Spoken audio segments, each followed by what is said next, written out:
Esta iniciativa se inscribe como una oferta y una apuesta más de la Diócesis de Toledo en la formación de los laicos. Una formación que es y que quiere ser con vistas a la evangelización, a la transmisión de la buena nueva del Evangelio.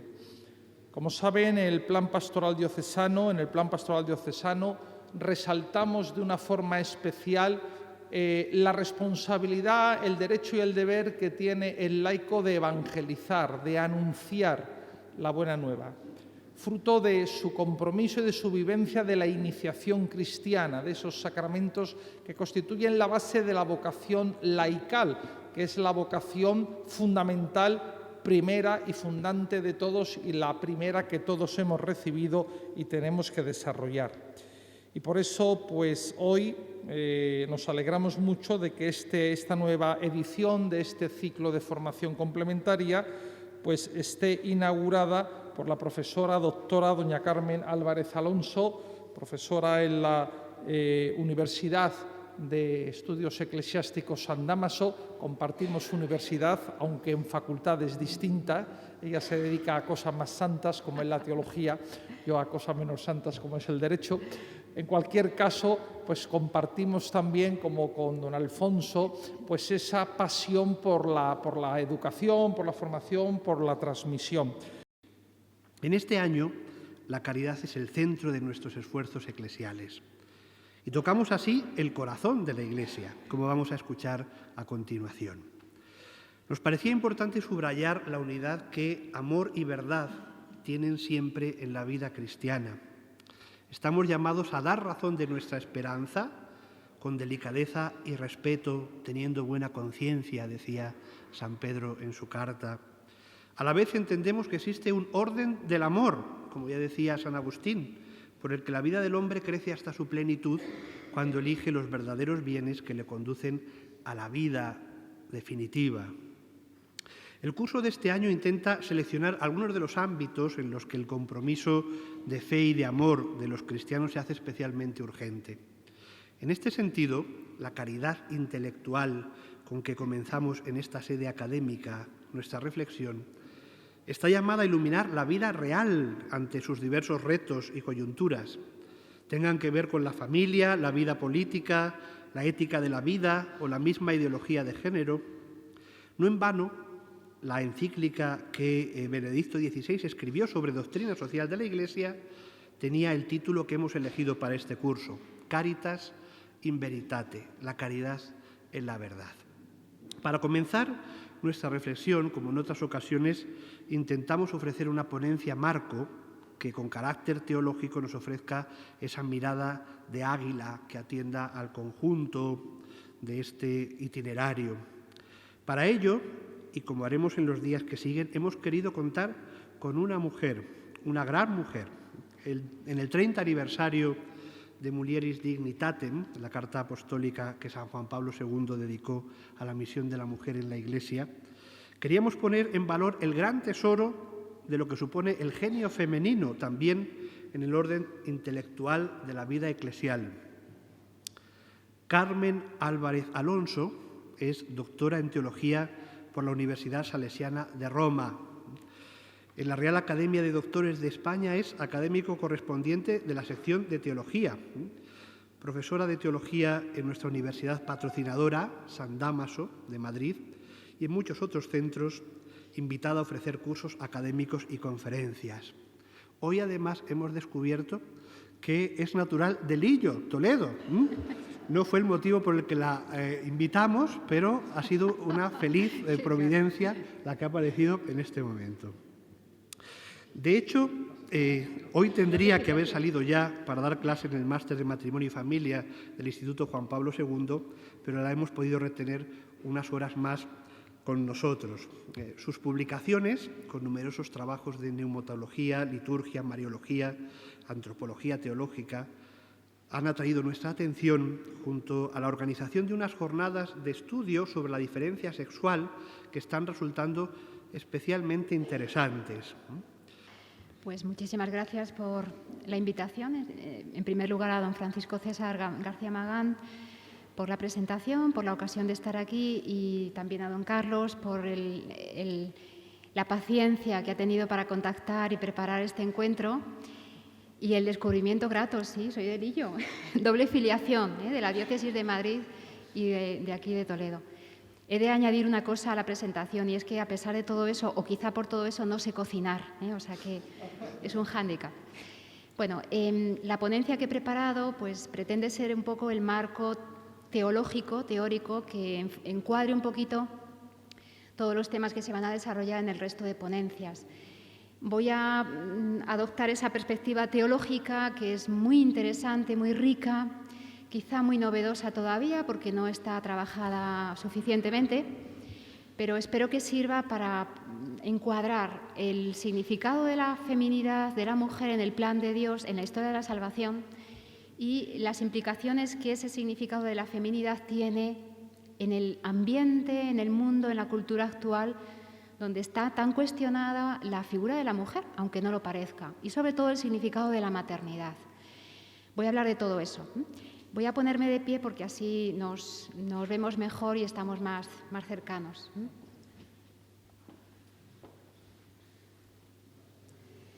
Bueno, voy a dejar hablar los textos de Juan Pablo II porque me parecen textos muy ricos, y voy a intentar hacerlos más claros, porque es prácticamente la antropología sobre la mujer es la que con mayor madurez ha recogido Juan Pablo II, no solamente en la Mulieris Dignitate, que como ha dicho don Carlos, pues celebramos el año pasado el 30 aniversario, sino en muchísimos documentos, discursos, audiencias, muchísimos ángelus, que a lo largo de todo su pontificado él dedicó de una manera central al tema de la mujer.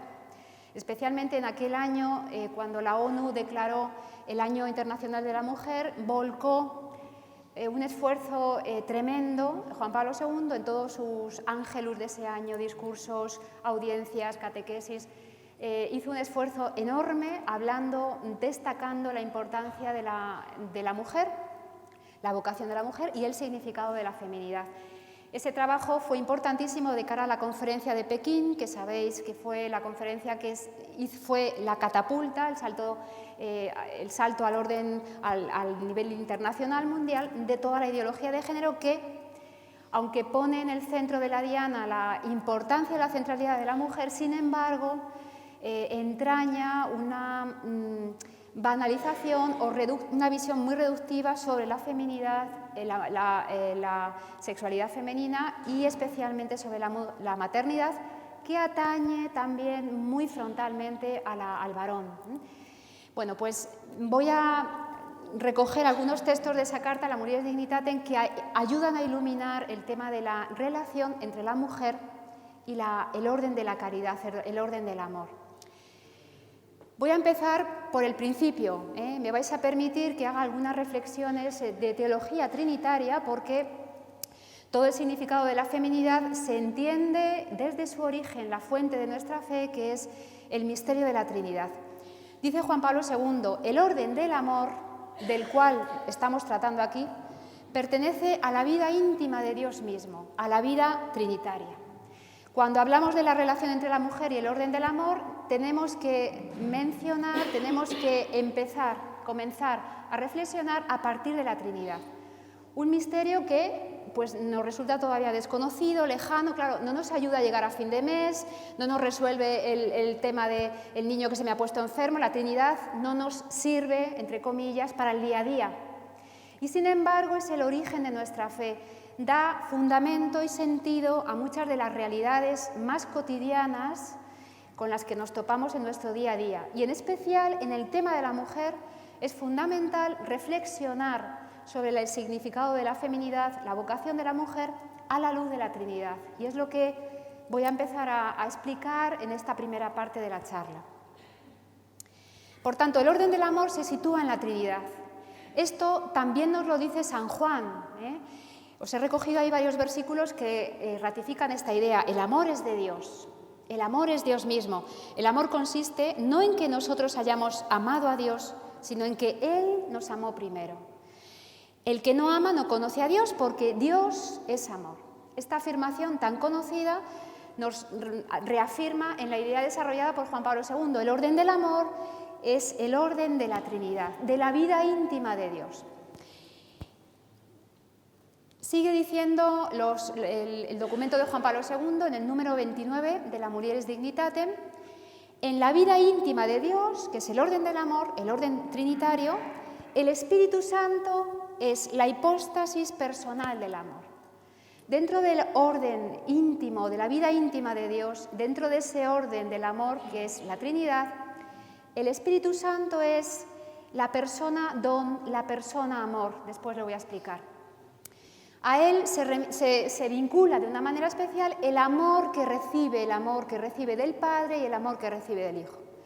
Por tanto, nuestra reflexión sobre la mujer la vamos a conducir a la luz o en relación con la persona del Espíritu Santo. ¿Cómo ama Dios? Voy a describir una pincelada muy breve, muy rápida, no os asustéis porque no voy a entrar en detalles, pero una pincelada muy rápida de cómo es el amor trinitario. En el amor trinitario tenemos, en primer lugar, el amor de paternidad, el amor propio de Dios Padre. El Padre es el que da, lo propio del Padre es entregar, entregarse, entregar el don, el ser y el amor. Lo propio del Padre es ese movimiento de darse. ¿A quién? Al otro, al Hijo.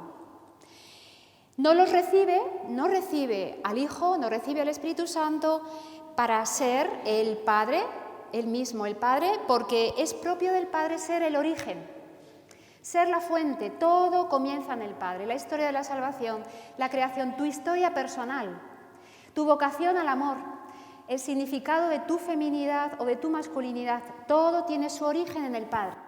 Y el movimiento del amor propio del Padre es darse, dar.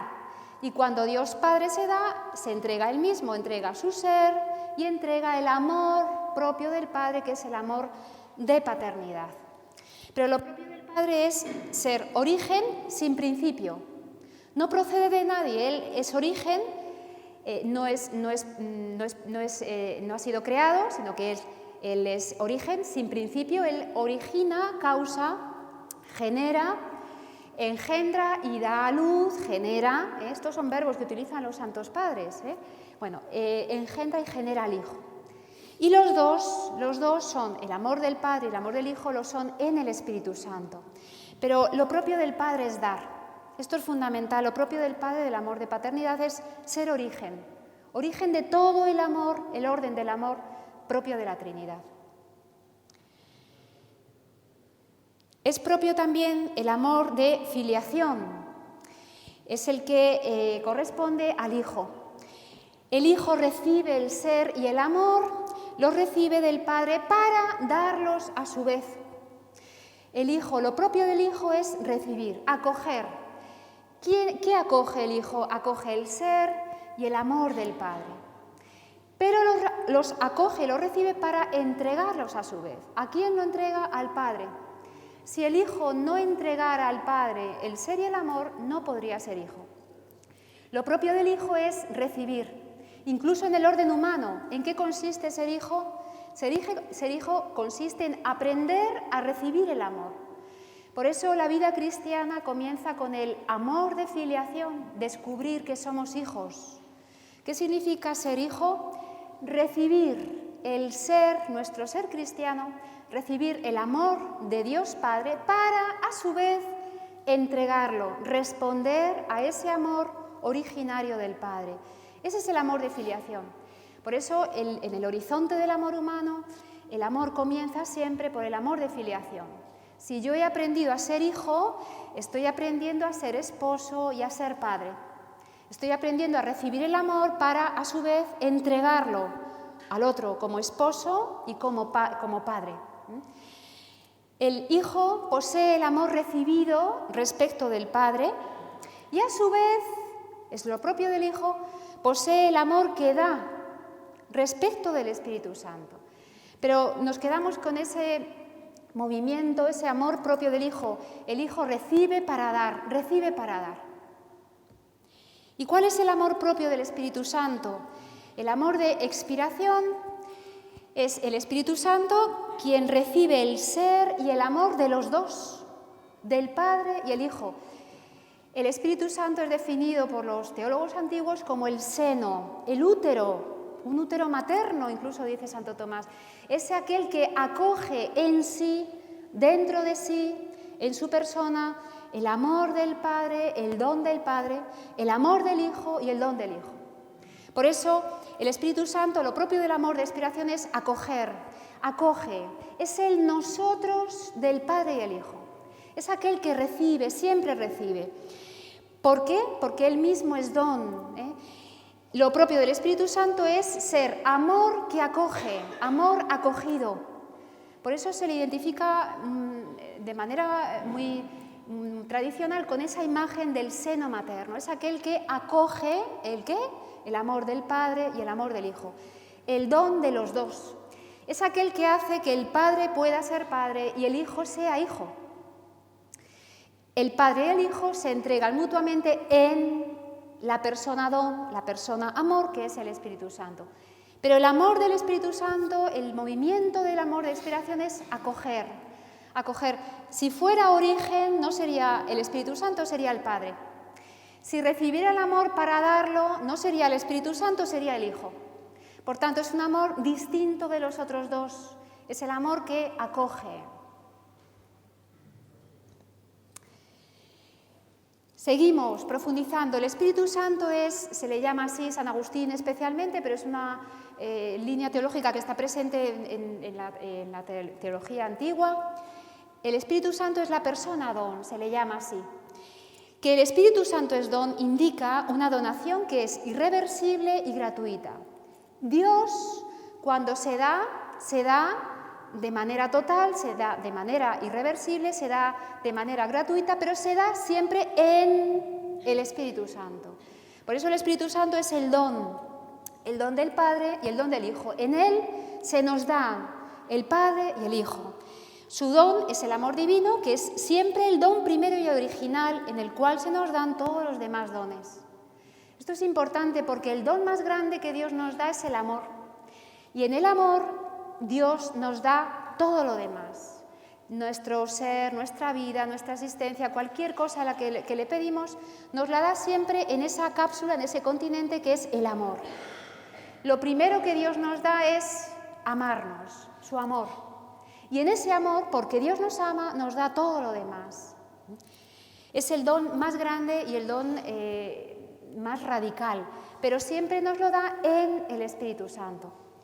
El Espíritu Santo es también la persona amor. El Espíritu Santo, procediendo del Padre y del Hijo por la vía del amor, siendo Él mismo el amor de los dos, del Padre y el Hijo, procede de ambos como don primero. Es decir, cuando Dios me entrega algo, me da, lo primero que me da es el don primero, el más radical, el don que contiene todos los demás dones, que es el Espíritu Santo. Esto es lo que celebra la liturgia, esto es lo que recibimos en los sacramentos. Cuando Dios se me da, en la gracia de los sacramentos, se me da en el Espíritu Santo. Por tanto, todo aquello que yo recibo de Dios Padre, por medio del Hijo, lo recibo en el don por excelencia que es el Espíritu Santo. Cuando Dios nos ama en el Espíritu Santo.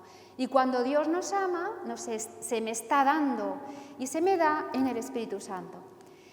Esto simplemente para insistir un poquito en la especificidad, lo que distingue al Espíritu Santo de las otras dos personas, ese amor propio de expiración que define al Espíritu Santo y que le distingue del amor del Padre y del amor del Hijo.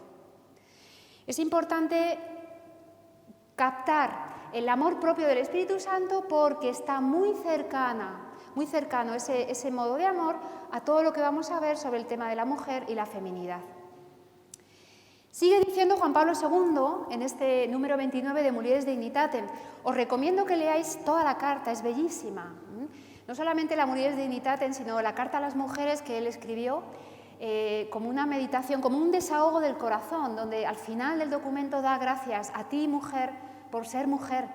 Tiene párrafos bellísimos, de una hermosura tremenda, ensalzando a la mujer por ser mujer, por la centralidad de su maternidad, por el significado que la feminidad y la mujer tiene en la historia de la salvación y en el plan de Dios. Bueno, sigue diciendo San Juan Pablo II, mediante el Espíritu Santo, del cual hemos hablado antes, don increado, el amor, este amor trinitario, ese orden del amor que es el orden de la Trinidad, se convierte en un don para las personas creadas, para ti y para mí. Ese amor de la Trinidad es el que Dios en el Hijo te ha dado, me ha dado en el Espíritu Santo. Ese es el amor en la Trinidad del que hablamos cuando hablamos del amor de Dios. Y sigue diciendo Juan Pablo II, el amor que viene de Dios, que nos viene de Dios en el Espíritu Santo, se comunica a las criaturas, se me ha entregado. El amor de Dios ha sido derramado en nuestros corazones por el Espíritu Santo que nos ha sido dado.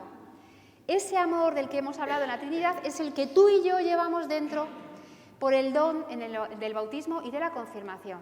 Ese es el Espíritu Santo que nos empuja desde dentro a amar a imagen de Dios. Con ese amor de paternidad, de filiación, de expiración, así estamos llamados a amar a imagen de Dios. No según nuestra medida, según nuestras ganas, según nuestros sentimientos, sino según la medida del amor de Dios. Y la medida del amor de Dios se llama Espíritu Santo.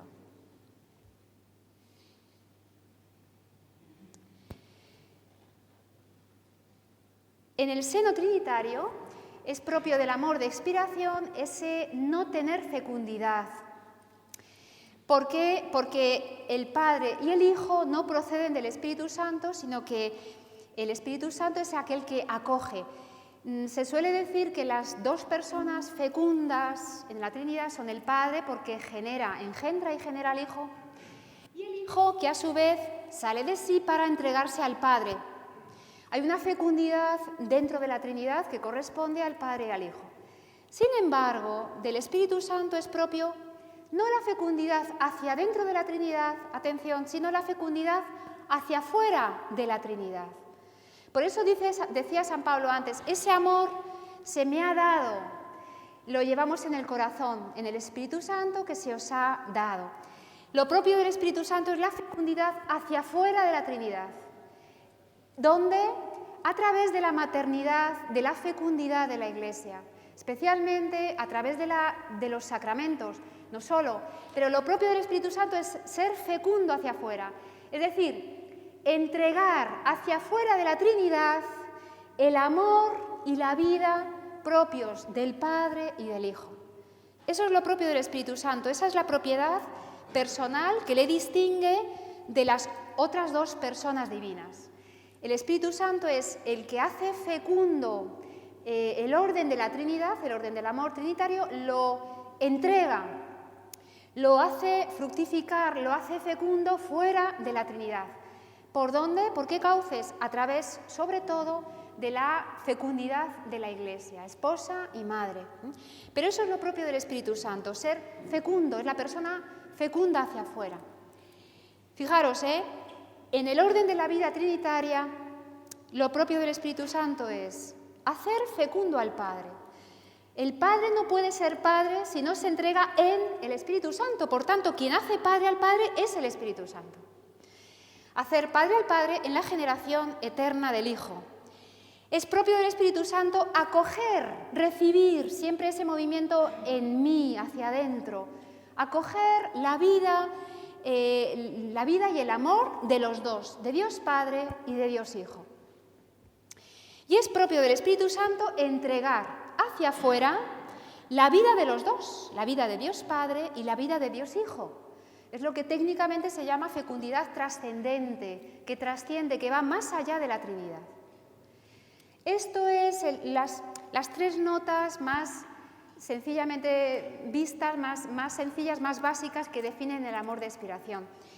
Mirad, si hemos entendido esto, cómo ama el Espíritu Santo en la Trinidad, fuera de la Trinidad, cómo es fecundo fuera de la Trinidad, hemos entendido muy bien en qué consiste lo propio de la feminidad. En el orden de la vida es propio de la mujer, de la feminidad, hacer fecunda la masculinidad. La mujer hace fecundo al varón. Es más, la mujer es el que hace padre al varón. Igual que el Espíritu Santo es el que hace padre al Padre, porque el Padre engendra y genera al Hijo en el Espíritu Santo, la mujer hace fecunda la masculinidad. El varón no es fecundo en sí mismo, sino siempre por y en, atención, en la mujer. Lo propio de la feminidad de la mujer es hacer padre al varón. Es también propio de la feminidad, especialmente en la maternidad, ese movimiento, acoger, recibir en mí la vida de los dos, la vida del Padre y la vida del Hijo. Y es propio de la maternidad entregar hacia afuera de la mujer, del cuerpo de la mujer, dar a luz, engendrar, generar, procreación, pero es generar, más que procrear, es generar una persona. La maternidad consiste en entregar hacia afuera de la mujer, pero también hacia afuera de los dos, del varón padre y del hijo, la vida que ella ha recibido. Igual que el Espíritu Santo en la Trinidad, el Espíritu Santo entrega hacia afuera una vida que él ha recibido del Padre y del Hijo. La mujer entrega hacia afuera la vida que ella ha recibido de Dios, del Padre, del varón Padre, y la vida que ha recibido del Hijo, que no es suya, que no es del varón, no es de los dos, la reciben los dos de Dios Padre Creador. Pues esa es la vida que la mujer entrega hacia afuera.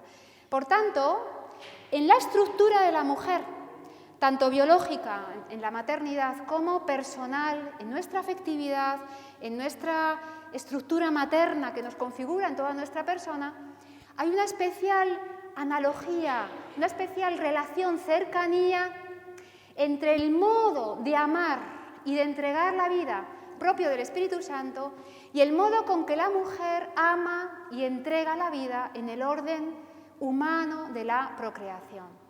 Esto ya nos define, esto es fundamental, porque nos sitúa, por ser mujer, por nuestra estructura femenina, por la capacidad de llegar a ser madre, por ese don de la maternidad, que todas hemos recibido, maternidad biológica, maternidad espiritual, nos sitúa en una especial sintonía, familiaridad, cercanía con el Espíritu Santo. Y esto a la vez es una responsabilidad. Sigue diciendo Juan Pablo II sobre el fundamento del plan eterno de Dios, es decir, en eso que Dios tenía en la cabeza antes de ponerse allí a crear el mundo, a modelar el hombre, en ese plan eterno que Dios tenía en el origen de todo, antes de empezar la obra de la salvación, la mujer es aquella en quien el orden del amor, en el mundo creado de las personas, haya un terreno para su primera raíz. Cuando el orden del amor de la Trinidad quiere entregarse hacia afuera, entrar en la creación, en la historia, en el tiempo, en lo humano, en el hombre, elige el camino de la mujer, elige la maternidad. La maternidad, desde el principio de la historia, fue el camino de Dios. Y hoy sigue siendo también el camino de Dios. Pero dice Juan Pablo II, en la mujer, el orden del amor encuentra su primera raíz. Para que el orden del amor se instaure en la cultura y en el mundo actual, tiene que echar raíz. ¿Dónde? Juan Pablo II lo dice, en la mujer. Por su feminidad y especialmente, de una manera especial, en la maternidad. La primera raíz del orden del amor en el mundo creado de las personas es la maternidad. Por eso es fundamental que la mujer redescubra el significado de la maternidad, pero que también lo redescubra el varón, porque la maternidad en la cual Dios custodia, esconde el tesoro del amor y de la vida, es responsabilidad de los dos, del varón y de la mujer, del esposo y la esposa, del padre y la madre. Pero el orden del amor, para instaurarse en el mundo, esa cultura del amor, esa civilización del amor de la que hablaba Juan Pablo II, tiene que echar raíz en la maternidad, que sigue siendo hoy el camino de Dios. ¿Qué nos enseña la maternidad? Nos enseña, en primer lugar, la lógica del don. Darse de manera irreversible, de manera gratuita. Me entrego a ti por ser tú, no por el beneficio que voy a conseguir. Así nos ama Dios. Se me entrega por ser yo, me ama por mí misma. La maternidad nos enseña a entregarnos el don irreversible y gratuito. La mujer, el varón también, pero la mujer de una manera más directa, más implicada, no escoge si vendrá el hijo, si no vendrá, no sabe cómo será, no sabe quién será.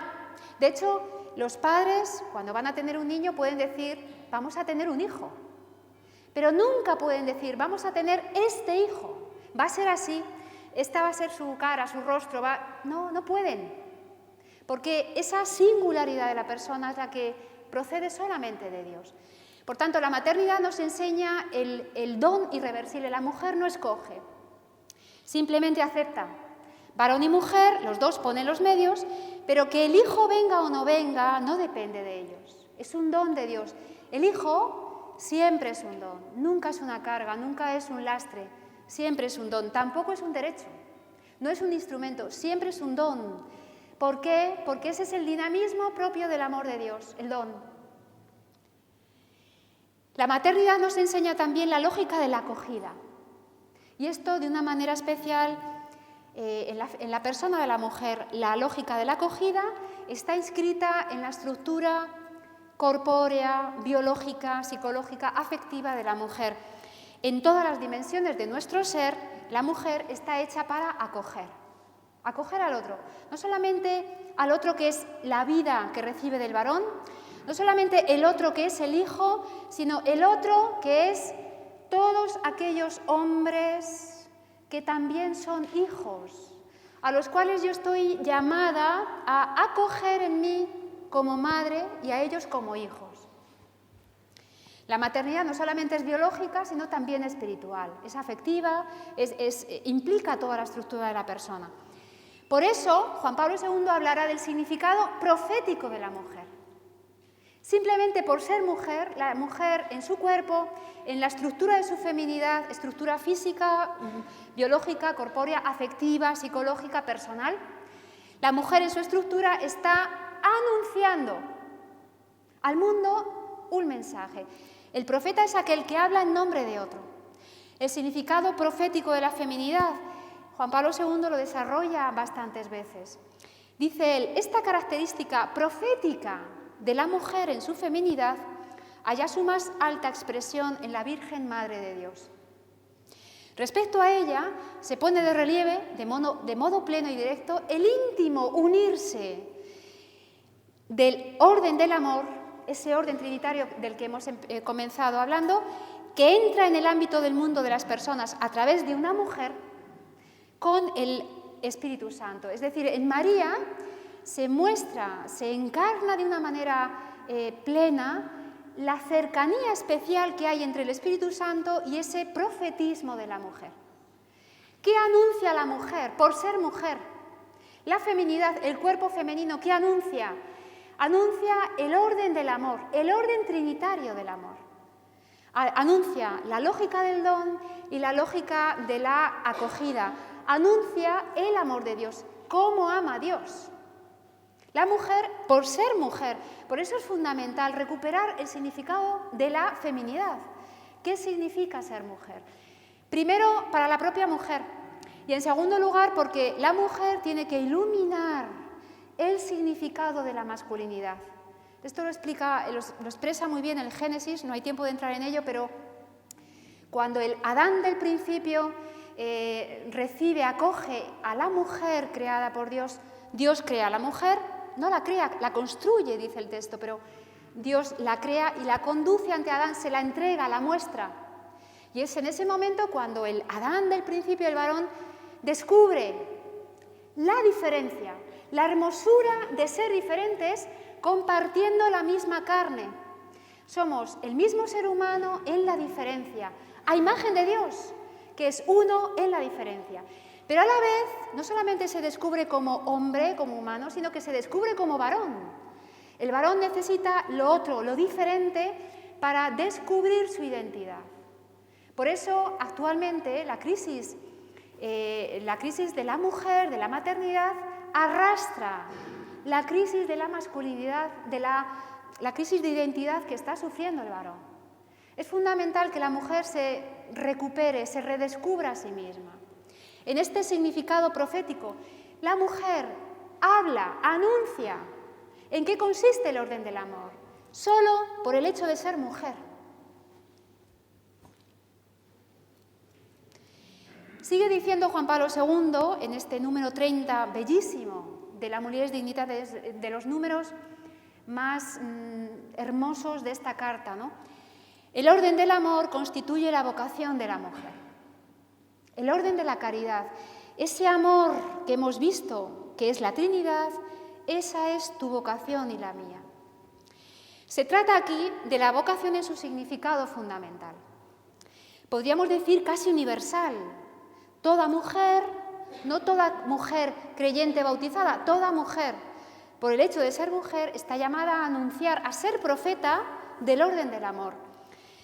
Es una vocación universal que se concreta y se expresa después en las múltiples vocaciones de la mujer, tanto en la Iglesia como en el mundo. Las vocaciones diferentes de la mujer, también del varón, tienen que nacer de esa conciencia de ser profeta del orden del amor. Dice Juan Pablo II, la dignidad de la mujer se relaciona íntimamente, estrechísimamente, mucho más que en el varón. Se relaciona íntimamente con el amor que recibe por su feminidad y también con el amor que a su vez ella da. La mujer, para redescubrirse a sí misma, tiene que entregarse. ¿A quién? Al varón, a los hombres, a la Iglesia, a la vida, al amor, a la cultura, es decir, a humanizar el ambiente, entregarse al mundo de hoy. Primero, porque el mundo hay que transformarlo, pero segundo, porque si yo no me entrego, no me redescubro a mí misma en el significado de mi feminidad. La mujer tiene que recibir el amor para a su vez entregarlo. La mujer tiene que recibir el amor en primer lugar del varón, del esposo, del padre, porque si no, no puede entregar el amor y si no entrega el amor, ella, la mujer, no se redescubre a sí misma. Pero el varón, si no se entrega a la mujer, en el matrimonio de una manera más directa, más clara, pero hay otras muchas maneras de vivir esta reciprocidad fuera del ámbito matrimonial. El amor, la mujer necesita recibir el amor, ser amada, sentirse, descubrirse amada para poder entregarse. Y si se entrega, ayuda a que el otro, diferente de mí, redescubra su identidad. La dignidad de la mujer. Juan Pablo II, una de las inquietudes más profundas que él tuvo durante todo su pontificado fue este tema de la dignidad de la mujer. En todos los ámbitos, yo me estoy centrando más en el ámbito teológico, pero es impresionante los párrafos que él dedica a denunciar todas las situaciones en las que la dignidad de la mujer todavía sigue siendo violada y negada, de muchísimas maneras, en muchísimos ámbitos y situaciones. Fue una de las grandes inquietudes de Juan Pablo II, que la dignidad de la mujer, que la dignidad de la maternidad vuelva a recuperarse en la cultura actual. Decía él, una cultura se mide a sí misma por la dignidad con que mira y valora la maternidad.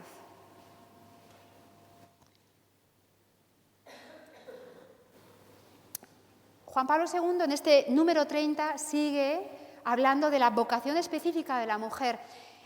Ha hablado de la dignidad de la mujer que se relaciona de una manera estrechísima con la implantación, con la instauración del orden del amor. Y ahora dice, la mujer no puede encontrarse a sí misma si no es dando amor a los demás.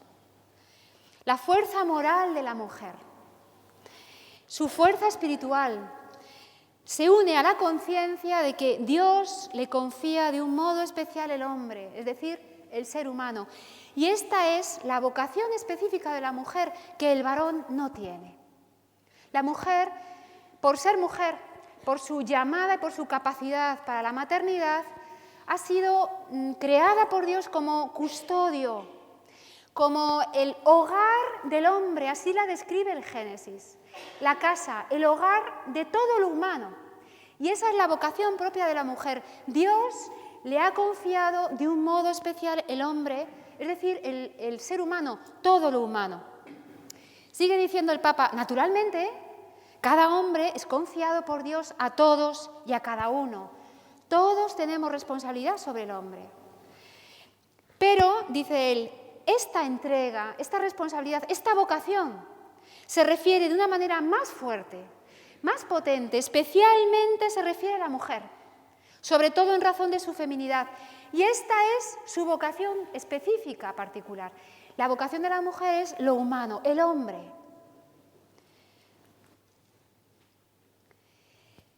¿Qué significa que la vocación de la mujer es el hombre? Fijaros, yo ayer estaba en una conferencia de bioética y estremecedora porque los grandes retos que nos propone la bioética y sobre todo toda la investigación biomédica en temas referidos a la vida es tremenda.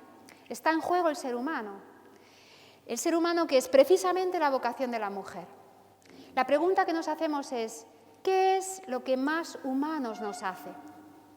Lo que más humanos nos hace es dos cosas, la vida y el amor. Y es ahí donde la mujer tiene que trabajar, está llamada a trabajar en primera línea, en el orden del amor, por su especial vinculación, cercanía con el Espíritu Santo, y el orden de la vida, porque Dios le ha confiado de una manera directa el misterio de la vida desde sus inicios, desde su origen. Es responsabilidad de los dos, pero la mujer está llamada de una manera especial a encontrarse a sí misma, a ella misma, en ese orden del amor y en el orden de la vida. Fijaros, en este número 30 sigue hablando Juan Pablo II sobre esta vocación de la mujer a la cual Dios ha encomendado al ser humano, el hombre, especialmente en esos ámbitos más humanos, que es el orden del amor y el orden de la vida. Fijaros, y ahora eso lo enmarca en la historia de la salvación. Dice él, en el paradigma bíblico de la mujer, en la Biblia, en el recorrido de la historia de la salvación, la mujer se encuadra desde el principio hasta el final, en ese marco bíblico, en esa historia de la salvación, se encuadra la lucha entre la mujer y la serpiente y el mal. Es decir, la historia de la salvación es el campo donde se está jugando continuamente la lucha entre el orden del amor y el orden del no amor, el orden del mal, el orden de la serpiente, del demonio. Y dice él, esa lucha es también la lucha a favor del hombre, a favor del verdadero bien del hombre, de su salvación. Por tanto, la historia de la salvación, esta historia de la salvación que tú y yo estamos viviendo hoy, aquí y ahora, no olvidemos que esta es todavía historia salvífica, donde Dios está actuando, sigue actuando su salvación. Pues dice él, en esta historia de la salvación se juega la batalla del hombre. Y en esa batalla del hombre la mujer tiene una responsabilidad especial. Y eso lo ilustra él, Juan Pablo II, comentando este versículo, Génesis 3:15, llamado el protoevangelio. Yo os confieso que cuando leí esta idea me estremecí, porque es muy novedosa. Habitualmente en la tradición eclesial clásica, en los Santos Padres de manera especial, este versículo se ha interpretado en clave eclesiológica. Pondré enemistad entre ti y la mujer, entre tu descendencia y la suya. Son las palabras que Dios dirige a la serpiente después del pecado original. Y la tradición de la Iglesia ha leído siempre esa mujer a la que alude aquí el versículo, referida a la Iglesia. La figura de la mujer es la Iglesia. La Iglesia es madre, es esposa, y es la enemistad entre Dios y la serpiente que se juega en la Iglesia. Hay otra interpretación de este versículo que es en clave mariológica. Esa mujer se refiere a María. Pondré enemistad entre la descendencia de la serpiente y la descendencia de la mujer de María, que es el Hijo de Dios, ¿no? El Verbo encarnado. Y dice Juan Pablo II, sí, pero este versículo hay que leerlo, en primer lugar, en su sentido más literal. Y dice él, cuando Dios dirige estas palabras a la serpiente, que está allí, en el paraíso, después del pecado original, junto a la serpiente está también la mujer y está Adán. Dios habla a la serpiente con la mujer allí presente. Y dice él, Dios habla a la serpiente y le dice, pondré enemistad. El pecado ha creado una enemistad entre ti y la mujer, Eva, que estaba allí presente. Entre tu descendencia, la descendencia de la serpiente, los hijos engendrados del mal, de la muerte, del odio, de la violencia, del pecado, la serpiente, el demonio, y la descendencia de la mujer, Eva, en la cual estamos representadas todas y cada una de las mujeres que hemos existido en la historia de la humanidad. Juan Pablo II dice, en esa Eva del principio está representada la mujer de todas las épocas y de todos los tiempos. Por tanto, la lucha entre Dios y la serpiente se juega en el hombre. Y es una lucha que implica de manera más directa a la mujer. ¿Por qué? Porque Dios le ha encomendado de una manera especial el hombre, el ser humano, todo lo humano. Y la batalla entre Dios y la serpiente se juega en cada hombre. La mujer, dice Juan Pablo II, está llamada a trabajar en primera línea en esta batalla contra el mal. Dios ha querido asociarla en primera línea, por delante del varón, con mayor responsabilidad. Es responsabilidad de los dos, pero de una manera más directa. La mujer está implicada por el hecho de ser mujer y por su especial cercanía con el misterio de la vida. Esa batalla que se juega entre Dios y la serpiente en cada hombre implica de manera directa a la mujer y de manera muy directa a la maternidad. Pensad una cosa, la maternidad es ahora mismo el gran tema, la gran realidad más radical, la realidad más radical y más humana es la maternidad. Y es la realidad que más está en juego, más está siendo atacada, negada, criticada en la cultura actual. Hoy está mal visto ser madre, está penalizado ser madre, está marginalizado ser madre. No solamente biológicamente, sino también espiritualmente. Y sin embargo, Juan Pablo II vincula la dignidad de la mujer a esa especial responsabilidad de la mujer sobre el hombre, sobre el ser humano, precisamente por su capacidad para la maternidad. El texto sigue diciendo, no quiere decir la Biblia que precisamente en la mujer, esa línea de la mujer de la que hablaba Ratzinger, la línea de la mujer que atraviesa toda la historia de la salvación, Eva, María, la mujer del Apocalipsis. En esa línea de la mujer, Eva-María, la historia constata una dramática lucha por cada hombre. La lucha por su fundamental sí o no a Dios y a su designio eterno sobre el hombre. El sí o no de cada hombre a Dios se juega en la historia de la salvación y en ese sí o no del hombre a Dios está especialmente vinculada e implicada la mujer. Bien, he querido acabar con esta diapositiva de Juan Pablo II, un poco de agradecimiento, porque creo que entre los riquísimos tesoros doctrinales que él nos dejó una novedosísima, bellísima teología sobre la feminidad y sobre la mujer, que está fundamentada en una antropología de la feminidad, de la mujer, y que a día de hoy hay que recuperar, hay que reconocer, hay que redescubrir, hay que conocer. Porque tenemos planteados grandes retos en la cultura de hoy. El gran reto que tenemos planteado es el ser humano. Y el camino del hombre, como el camino de Dios, pasa por la maternidad. Por tanto, que estas ideas que Juan Pablo II dejó sin desarrollar, que dispersó en multitud de documentos, que nos sigan inspirando hoy, que sean nuestra respuesta a los retos que nos plantean los distintos feminismos que nos hablan de la mujer desde el espejismo de la mujer. Juan Pablo II hablaba machaconamente del nuevo feminismo, de un nuevo feminismo que se encuadre en esta visión de Dios sobre la mujer. El significado de la mujer en el plan de Dios es demasiado grande, demasiado hermoso, como para que lo dejemos caer como la parábola, ¿no?, de la cizaña y como la semilla que se deja caer al borde del camino o se deja caer entre piedras en un pedernal. Está llamada a dar fruto en primer lugar en la mujer y a través de la mujer en el varón. El camino del varón es la mujer.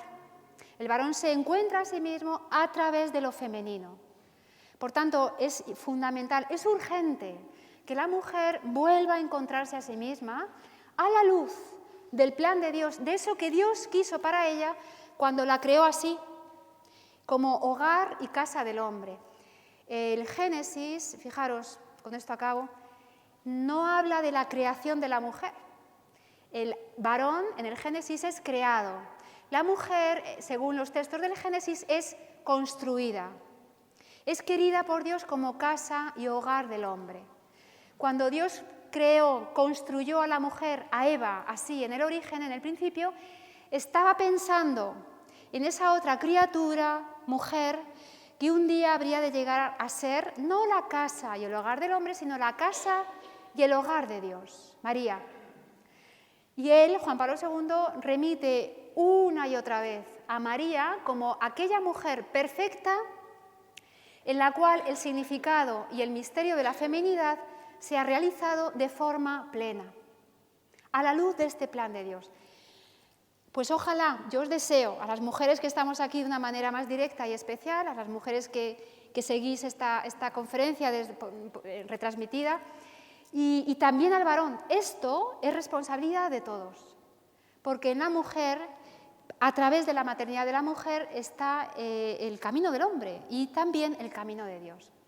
Muchísimas gracias.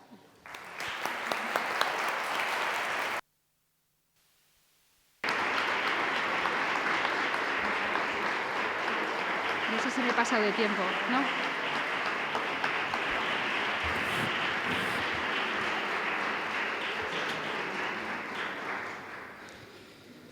Muchísimas gracias, doña Carmen. Mientras los presentes piensan si tienen alguna cuestión que plantear a la ponente, simplemente vamos haciendo un poco de recapitulación de el itinerario que nos ha descrito, por el que nos ha remontado hasta el mismo seno de la Trinidad para descubrir el seno de la vocación al amor, precisamente con una mirada muy particular a lo que es propio del Padre, del Hijo y del Espíritu Santo, y manifestando esa peculiar conexión que hay entre la persona amor, entre la hipóstasis del amor y la mujer, como en esa sintonía peculiar, en la lógica del don, de la entrega y de la acogida. Estamos haciendo un repaso de todas esos rasgos que Mulieris Dignitatem con Juan Pablo II daba como grandes retos para el redescubrimiento de la vocación de la mujer en la vida de la Iglesia y del mundo, y quizá al hilo de ese gran reto de nuestra cultura contemporánea. De hecho, nos movía un poco pues, las amenazas que pues esa transposición cultural del marxismo en forma de lucha de clases a lucha de géneros, que es probablemente uno de los grandes retos a los que tenemos que responder a día de hoy, nos planteaba ciertamente la necesidad de pensar juntos un poco más qué esperamos de la mujer de forma concreta. No sé si después de esta exposición que nos ha dado las claves teóricas fundamentales sobre las que tenemos que seguir pensando, trabajando y viviendo, hay alguna cuestión que quieran plantear algunos de los que están hoy aquí con nosotros o algunos de los que nos siguen desde casa. Ya saben que a través del WhatsApp, del teléfono que ha aparecido sobreimpreso en las pantallas, pueden plantear sus preguntas. Tenemos por ahí algún micrófono por si alguien quiere intervenir en este momento.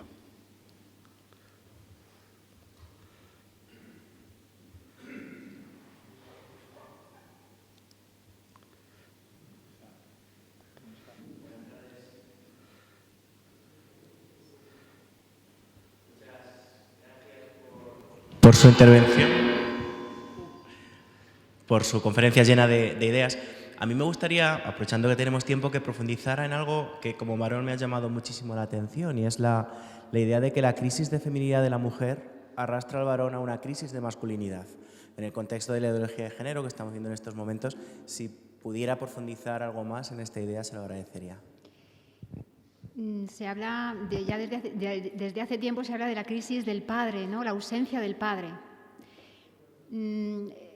Se ha feminizado tanto la cultura, la educación, la sociedad, la información, se ha centralizado tanto lo femenino que esto ha traído dos consecuencias. Primero, el oscurecimiento o la pérdida, la banalización, quizá el vaciamiento del significado de la masculinidad y también la deformación por exageración del significado de la feminidad. Porque esto, se trata de la unidad en la diferencia. El varón y la mujer, masculinidad y feminidad, se entienden a sí mismos dentro de un equilibrio, que es la unidad en la diferencia. Si yo extrapolo o acentúo uno de los dos polos, los dos no solamente pierden su equilibrio, sino que los dos se desfiguran, pierden el sentido de sí mismos. Desde hace décadas llevamos ya tiempo hablando de la ausencia del padre, la crisis del padre, que es una crisis no solamente de la figura paterna, sino también del significado de la masculinidad. Esto conlleva además la crisis del hijo. El primer padre que nos hemos liquidado ha sido Dios Padre. Una cultura que ha renunciado a Dios como padre no sabe ser hijo, es una cultura, una humanidad, un hombre que renuncia a ser hijo. ¿Por qué? Porque él mismo quiere ser adulto. Quiero no tener padre, yo soy adulto, ¿no? Está todo implicado. La crisis de la masculinidad implica una desfiguración de lo femenino y, por ende, una crisis de lo filial. El hombre de hoy es un hombre huérfano, que ha renunciado a Dios como padre. Y como ha renunciado a Dios como padre, no se encuentra a sí mismo como hijo. Él quiere ser adulto. Y no se encuentra a sí mismo como hijo significa que no sabe recibir el amor, no sabe entregarlo, por tanto, no sabe ser esposo y no sabe entregar la vida, no sabe ser padre. Y esto, en ese equilibrio propio de Dios, que es la unidad en la diferencia. Unidad no es igualdad. Hay que tener muchísimo cuidado y matizar muchísimo el vocabulario. La diferencia no es diversidad. Estamos hablando de comunión, no de agrupación. El vocabulario es fundamental aquí. El hombre está llamado a ser uno en la diferencia. El uno en la diferencia nos hace a imagen de Dios, que es uno en la diferencia. Lo hemos visto al principio. Es un único, el mismo amor de Dios, que es a la vez diferente, porque si no, no sería Dios, no sería nuestro Dios trinitario. Pero hoy en día tenemos el reto y la tarea por hacer. Hay que redescubrir, está sin elaborar, una antropología de la masculinidad y una teología de la masculinidad. ¿Qué significa, por ejemplo, la masculinidad del misterio de José? ¿Qué significa la masculinidad de Cristo? ¿Qué dice eso al hombre de hoy? Todo eso hay que profundizarlo. Y hay un camino que recorrer, porque si no tampoco profundizaremos en el significado de la feminidad. Los dos hay que estudiarlos, profundizarlos a la vez, en equilibrio, en la relación. Y eso es lo propio del hombre que ha sido creado a imagen de Dios, no a imagen de sí mismo. No puedo profundizar más porque es una tarea que está pendiente de hacer. Por tanto, invito a que surjan estudiosos y que surja un interés por estos temas, porque es un reto que nos está planteando la cultura actual.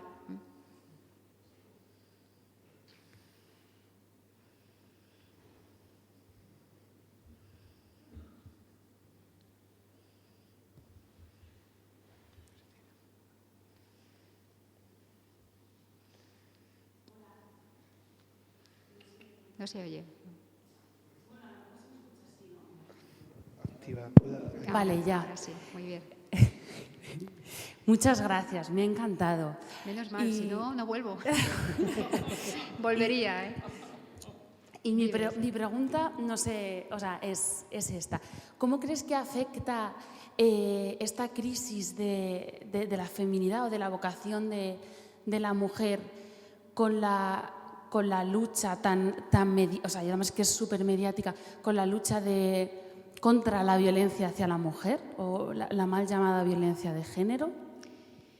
O sea, la reflexión sobre la mujer ahora mismo está polarizada desde la clave del género.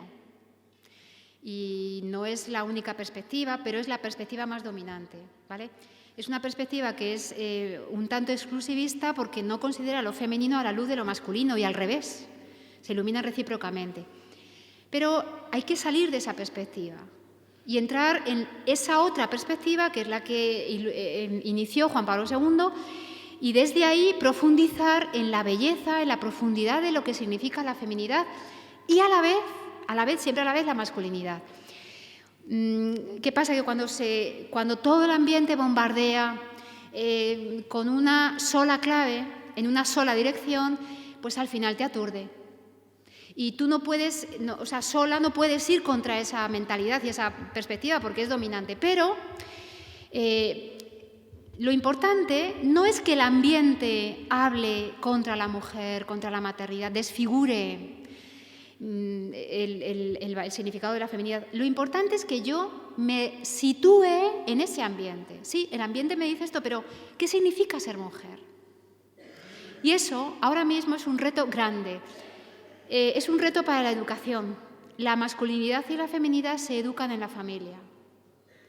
Es el hijo en la familia donde aprende a ser varón y aprende a ser mujer. Yo aprendo y descubro mi feminidad frente a mi padre, que es distinto de mí. Y cuando descubro mi feminidad frente a mi padre, me pregunto, ¿y cómo he de ser mujer? Y entonces miro a mi madre. Y es ahí donde se va educando cómo ser varón, cómo ser mujer, en lo afectivo, en todos los ámbitos, en toda la estructura de mi persona. Es ahí. Y esto supone una tarea educativa que no estamos haciendo. Estamos desvalorizándolo. Quizá damos más importancia a otras cosas, pero la tarea de enseñar a mi hijo, a mi hija, a ser varón y ser mujer. Y esto supone educar en el cuerpo, educar en la afectividad masculina y femenina, educar en el pudor, educar en todos aquellos ámbitos que forman parte de la persona y que tienen tantísimo que ver con nuestro cuerpo, porque yo soy varón o mujer, en primer lugar en mi cuerpo. Y yo me redescubro a mí misma como mujer o como varón a través del camino de mi cuerpo. Por tanto, implica también saber qué significa el cuerpo, cuál es la vocación del cuerpo. La vocación del cuerpo es el amor y la vida. Y esa es la fecundidad propia del Espíritu Santo. Hay una tarea enorme que está sin hacer, que es educar en el redescubrimiento, en el sentido de la propia masculinidad y feminidad. Y esta educación comienza desde el seno materno. El padre aprende a ser padre a través de la mujer madre, que es la que acerca al padre al hijo. Pero ese camino del padre y de la madre comienza en el primer momento de la concepción y dura mientras dura la vida del hijo. Es una tarea permanente. Y ese tema pues hay que afrontarlo en la educación, en la familia, en la pastoral, en las catequesis, en las relaciones, en la amistad. Yo guardo correos, 2 o 3, que me impresionaron muchísimo, alumnas o mujeres que me han escrito diciendo, ¿tienes algo publicado sobre la maternidad y la mujer? Porque llevo muchos años casada, soy madre de 4 hijos y todavía no he encontrado el sentido a mi maternidad. Y van a misa, creen en Dios. ¿Y cómo es posible? A la luz de María, ni siquiera la figura de María, no. El ambiente no es que sea contrario, es un reto. Hoy es uno de los signos de los tiempos, es uno de los foros, ¿no? de debate en donde la Iglesia, esta visión, este plan de Dios, tiene que hacerse presente. Está en la figura de la mujer, en el misterio de la mujer, está en juego el misterio de Dios. Porque si es verdad que la mujer es algo indigno, es algo objetuado, es un objeto más, es un instrumento, no merece la pena, no vale nada. Entonces Dios no es Dios, ha sido injusto. Por tanto, la misma veracidad del cristianismo se pone en juego en la cuestión de la mujer. No es solo una cuestión de roles, que yo sea tal o desempeñe, sino es una cuestión de preguntarme y redescubrir a la luz del plan de Dios por qué, qué significa, para qué ser mujer. Y esto es fundamental porque en ese tema está en juego el misterio de Dios. Pero es una tarea de todos, también del varón. Y eso implica también la tarea de redescubrir la masculinidad, que el varón se encuentre a sí mismo. Porque si no, el orden del amor no se puede instaurar. Por mucho que hagamos obras de caridad, celebremos los sacramentos, si no está la primera raíz, que es el camino de la mujer, el orden del amor, no llega a instaurarse en el hombre. Y el orden del amor es el Espíritu Santo el que lo instaura. Pero el camino es la mujer. Esto es una responsabilidad. Entonces, el ambiente está ahí, habla en contra, pero eso no significa que nosotros no tengamos que tener clara cuál es el significado de la feminidad a la luz del plan de Dios. Y eso implica que yo tengo que conocer, leer, formarme, profundizar en esta visión. Tenemos una visión hermosísima, bellísima sobre la mujer y no la conocemos. Y desde aquí hay que responder a ese reto que nos plantea la cultura de género de hoy. No solamente en los feminismos, en otros muchos ámbitos, ¿no? Por tanto, esto tiene que ser una invitación a entusiasmarnos con nuestra fe y a dar gracias a Dios porque nos ha creado varón y mujer, con un sentido y un significado que es bellísimo. Estaría aquí hablando, defendiendo hasta... Pero es que es así, nuestra fe es bellísima y no la conocemos.